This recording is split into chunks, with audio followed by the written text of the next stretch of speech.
Assalamualaikum warahmatullahi wabarakatuh.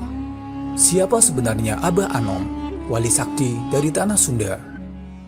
Tokoh wali ini lebih dikenal dengan nama Abah Anom.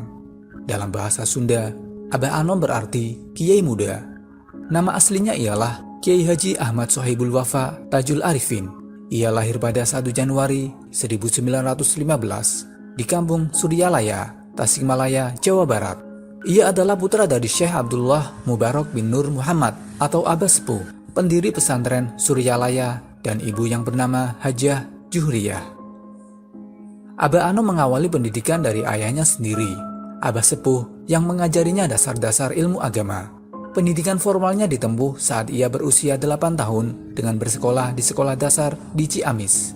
Lalu ia melanjutkan pendidikannya dengan masuk sekolah tingkat menengah di Ciawi, Tasikmalaya sejak tahun 1930. Ia nyantri ke beberapa pesantren di Jawa Barat karena orang tuanya berkeinginan agar Abah Anom kelak dapat menggantikan posisi ayahnya sebagai pengasuh pesantren Suryalaya. Semula Abah Anom nyantri di sebuah pesantren di Cicariang, Cianjur.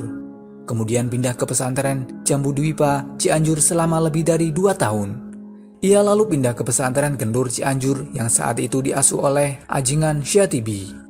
2 tahun kemudian, tepatnya sejak tahun 1935 sampai 1937, ia melanjutkan pendidikan di pesantren Cire Unggas Cimelati, Sukabumi, yang saat itu diasuh oleh Ajengan Aceng Mumu, seorang ahli hikmah dan ilmu silat.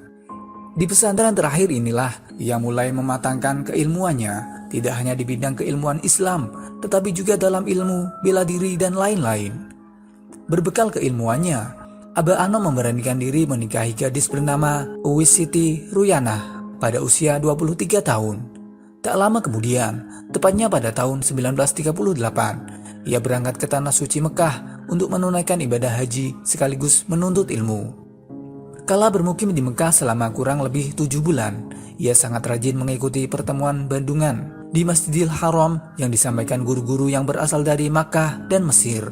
Ia juga aktif mengunjungi ribat Naksabandi di Jabal Qubaisy untuk muzakaroh atau ngaji kitab tasawuf karya Syekh Abdul Qadir Al-Jailani, yakni kitab Sir Al-Asrar dan Honiyat At-Tolibin, kepada Syekh Romli, seorang ulama dari Garut. Sepulang dari Mekah, Abah Anom ikut serta memimpin pesantren Suryalaya mendampingi ayahnya.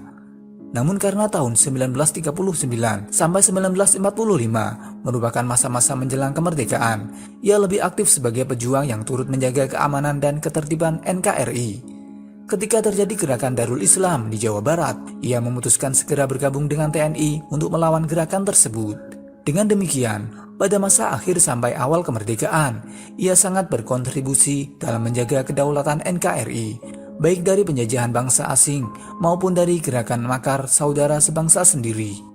Abah Anom memimpin pesantren Suryalaya secara penuh ketika ayahnya, Abah Sepuh, wafat pada tahun 1956. Abah Anom adalah seorang kiai yang dikenal memiliki karomah berupa kesaktian. Konon, ada banyak kisah yang tersebar mengenai karomah Abah Anom. Dikutip dari nu.or.id. Demikianlah, semoga bisa bermanfaat bagi kita semua. Wassalamualaikum warahmatullahi wabarakatuh.